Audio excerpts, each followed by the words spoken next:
예배드리시는 모든 분들 위해 하나님의 은혜가 함께 하시기를 주의 이름으로 축원합니다. 지난주에 우리가 사명을 알고 그 사명대로 살았던 하나님의 사람 세례 요한, 반면에 사명을 모르고 내게 있는 모든 것들이 내가 잘나서 재수가 좋아서 착각하며 살다가 피곤하게 종말이 아름답지 않았던 독사의 자식 헤롯과 헤로디아를 배운 적이 있습니다. 한 주간 동안 살면서 한 번쯤 생각해 보세요. 내가 독사의 자식 맞나? 내가 하나님의 자녀인가? 하나님의 사람들은 은혜를 알아요.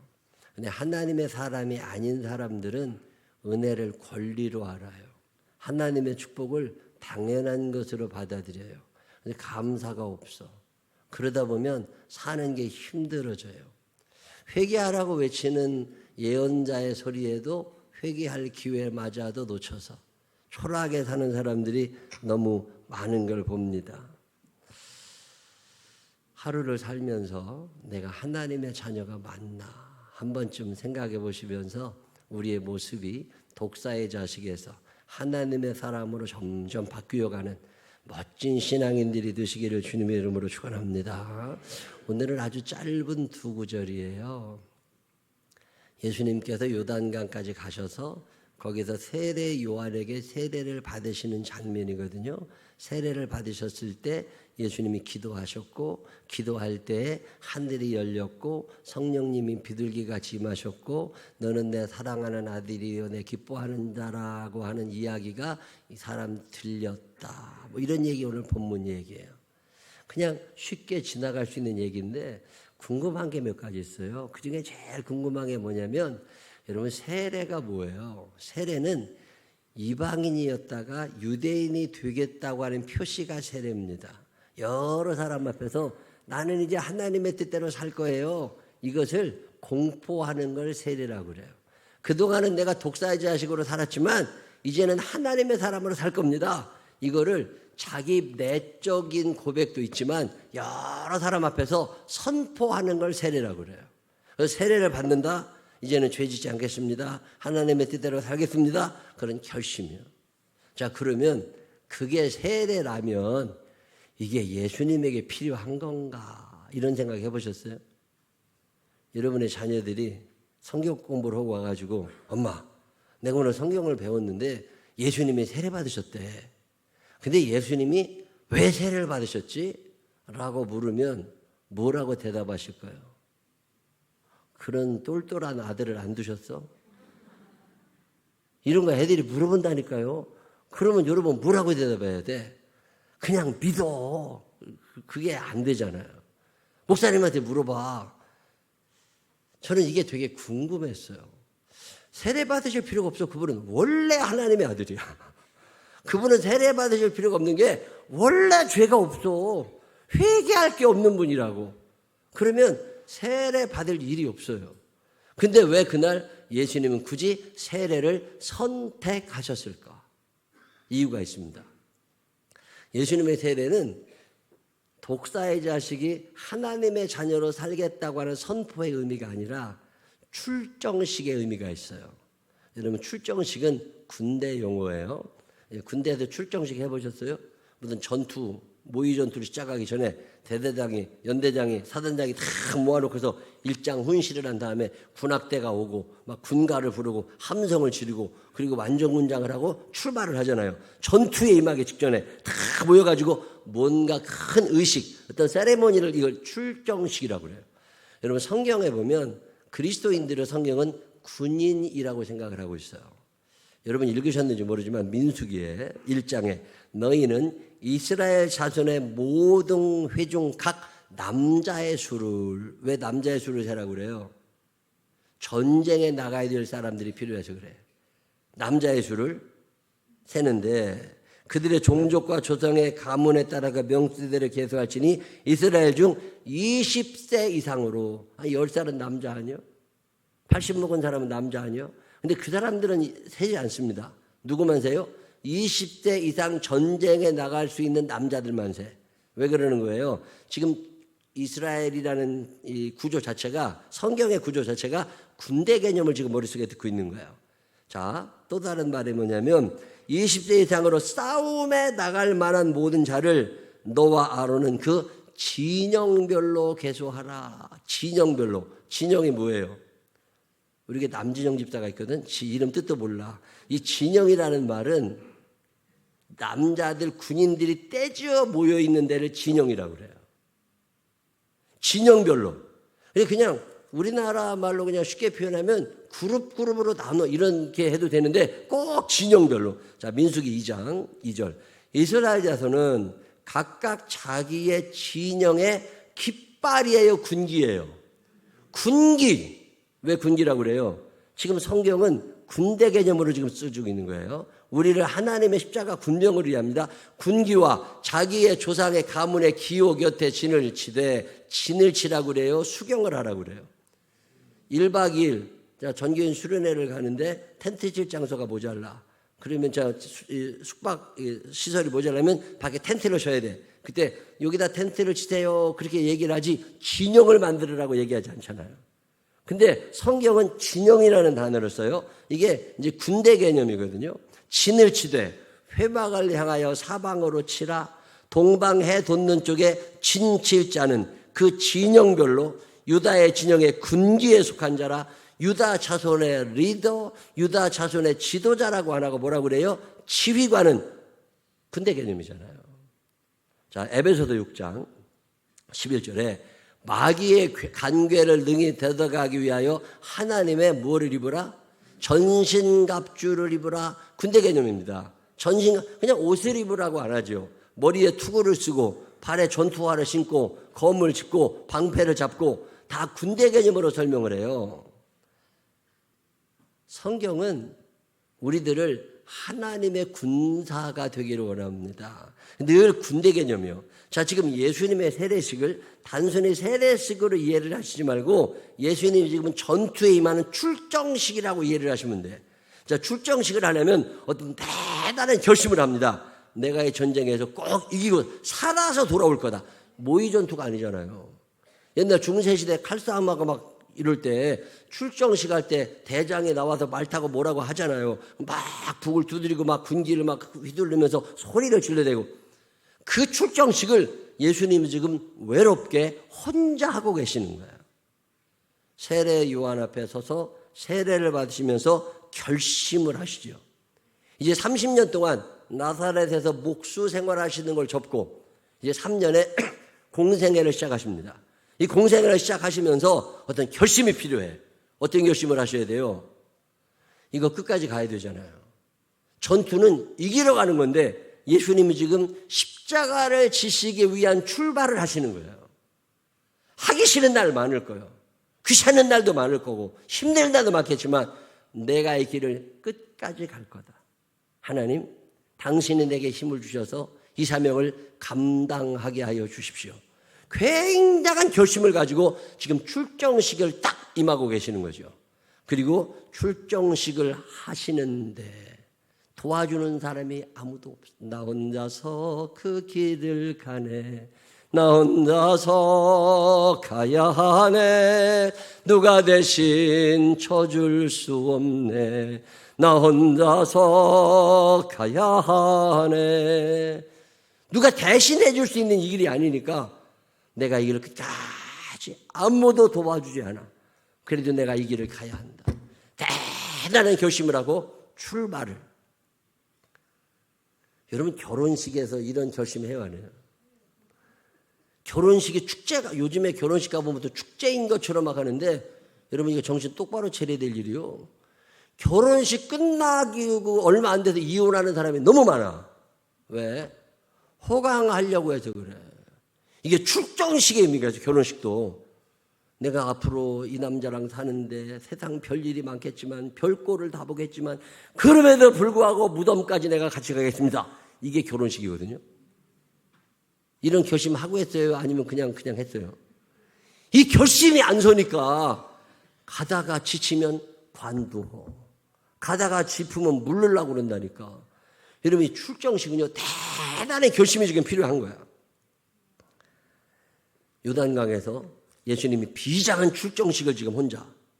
그때 기도하시고 물에서 올라오실 때 어떤 일이 일어나요? 하늘이 열리고. 이 열린다라고 하는 말은 히라보로 아주 의미 있는 말입니다. 신묘막측하다 이런 뜻 들어보셨어요? 도저히 상상도 하지 못했던 어떤 일이 일어날 때 쓰는 말이 열린다라는 말. 열려라 에바다 열려라. 하늘의 문이 열리고 입이 열리고 말 못하던 사람이 말을 하게 되고 아무것도 못 보던 사람이 눈을 뜨게 되고 이때 쓰는 표현이 열린다예요. 베드로와 요한이 감옥에 갇혀 있을 때 아무도 온 사람이 없는데 갑자기 감옥문이 탁 열려버렸어. 이런 거. 천사가 하나님이 하지 않으시면 안 되는 만한 일이 일어날 때 성경은 그 일을 열린다라고 표현해요. 자, 하늘이 지금 열리고 성령님이 비둘기 같이 임합니다. 자, 이런 장면을 여러분이 느끼실 때 어떤 생각이 드셨는지 모르는데 열린다라는 말의 반대말은 닫힌다예요. 자, 그러면 예수님이 하늘이 열렸다 기도하실 때 하늘이 열렸다 이 말은 닫혀 있었다 그 말이에요. 아담과 하와는 에덴 동산에서 하나님과 함께 잘 삽니다. 에덴 동산 평화의 동산 기쁨의 동산. 근데 사탄이라는 놈이 들어왔고 죄가 시작이 되면서부터 기쁨이 사라지고 평화가 사라지고 하나님과의 관계가 깨어지지요. 아담아 내가 어디 있느냐. 아유 하나님 나 하나님 몰라 만나기 싫어. 이렇게 된 거죠. 벗었으나 부끄러워하지 않았는데 서로 가리기 바쁜 사이가 된 거예요. 하나님과의 관계가 깨어지고 부부간의 관계가 깨어져 버린 거죠.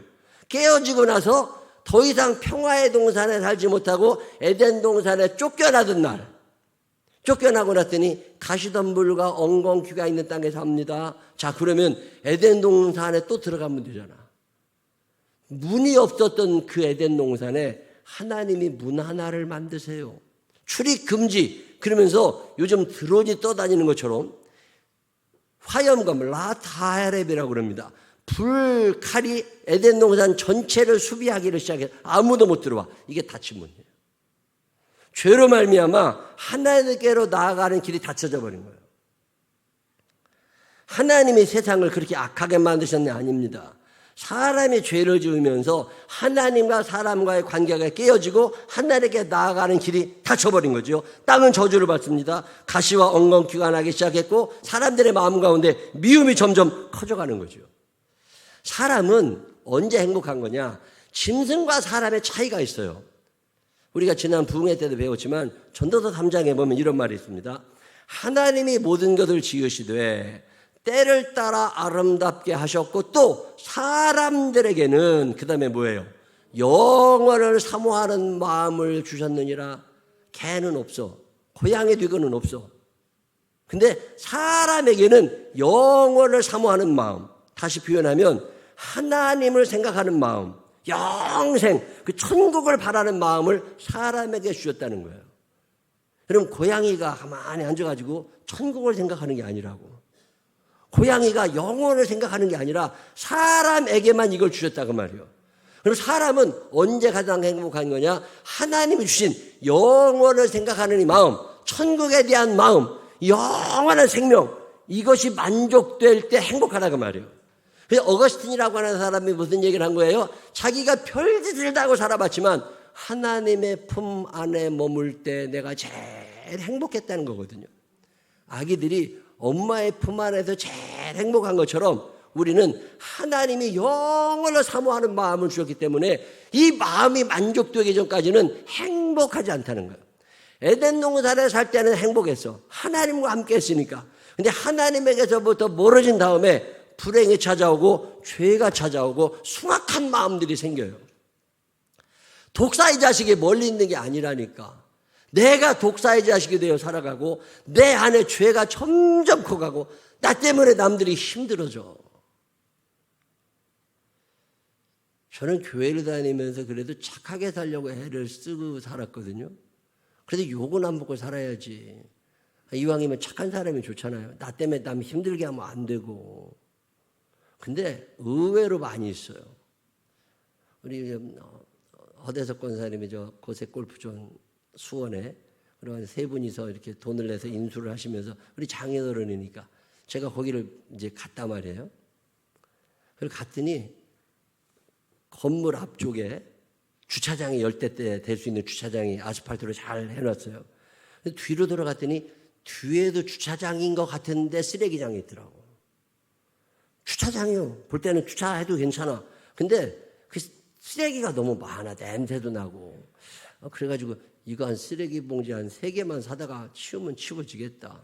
그래가지고서 쓰레기 봉투를 사가지고 쓰레기를 치웠거든요. 쓰레기를 치우는데 계속 나와. 야, 내가 그 쓰레기 치우는 거 얕봤다가요. 죽을 뻔했었어요. 3일을 가득 치웠다니까. 제가 거기서 뭘 찾은 줄 아세요? 동네 쓰레기 다 찾아냈어. 막걸리병, 소주병, 맥주병, 플라스틱, 유리. 집에서 애들 기저귀, 똥기저귀 가른 다음에 그걸 비닐봉지로 싸가지고 거기다 묻어놨더라고.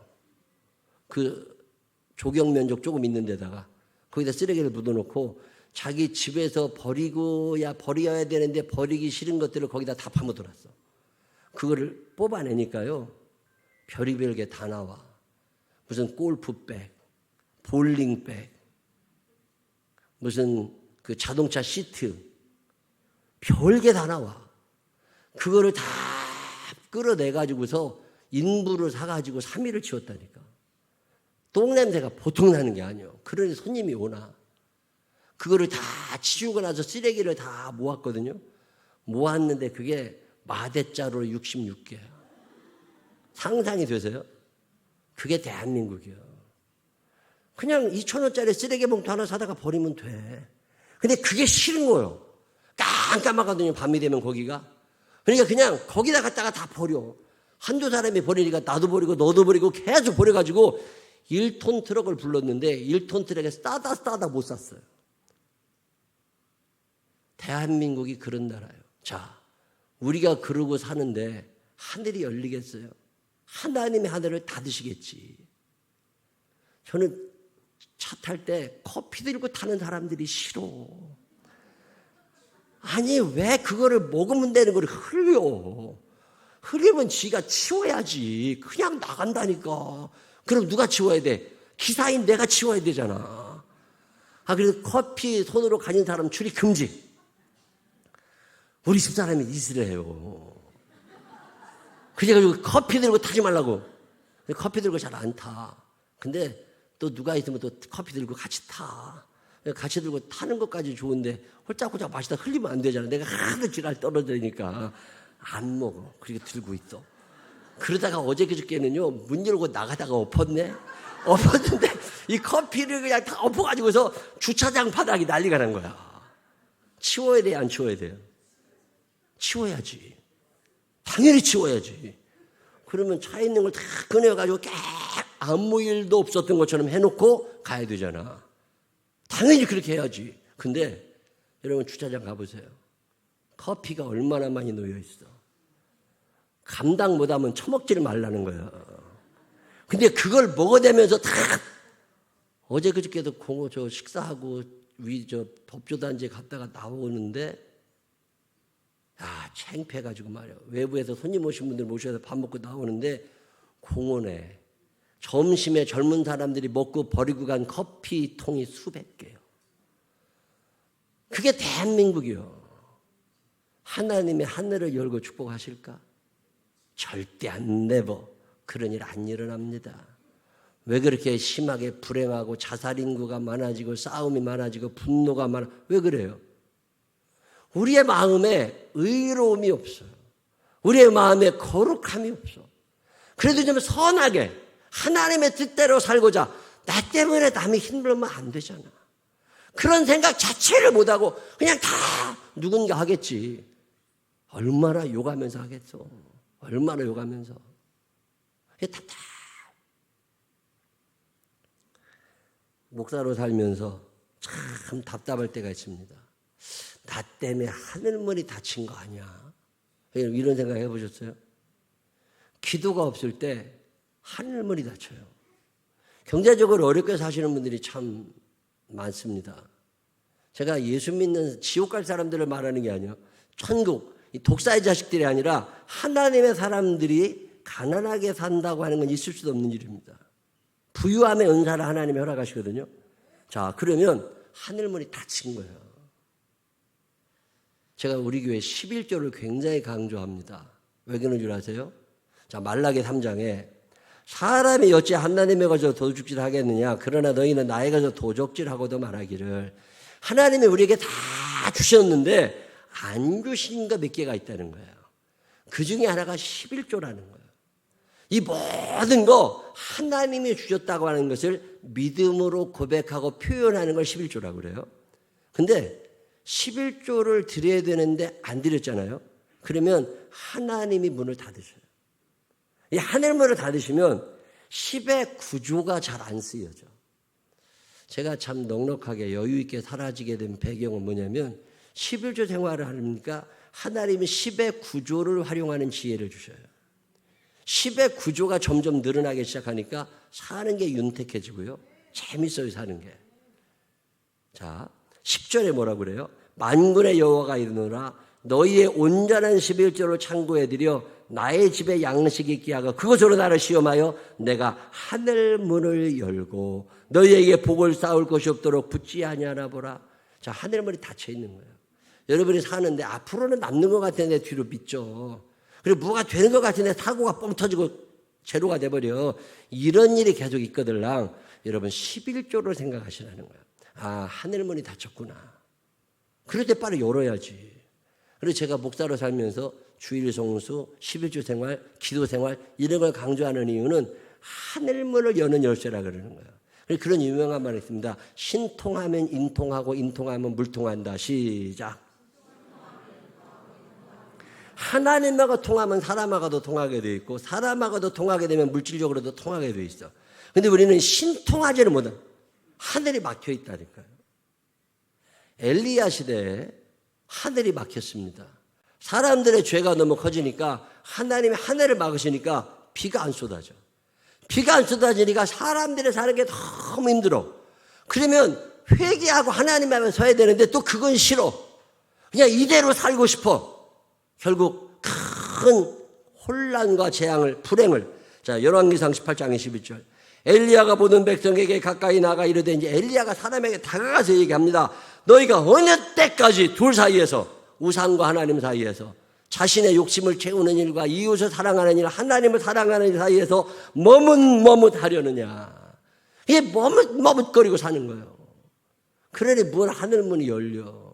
이게 다 하늘문이 닫힌 거예요. 하늘의 문을 여소서. 자, 오늘 예수님이 기도도 하시잖아요. 결단을 하셔요. 내가 하나님 3년 동안 이제 어떤 일이 일어날지 모르지만 십자가는 내가 알고 있습니다. 이 십자가가 내게 다가오는 그날까지 정도를 가겠습니다.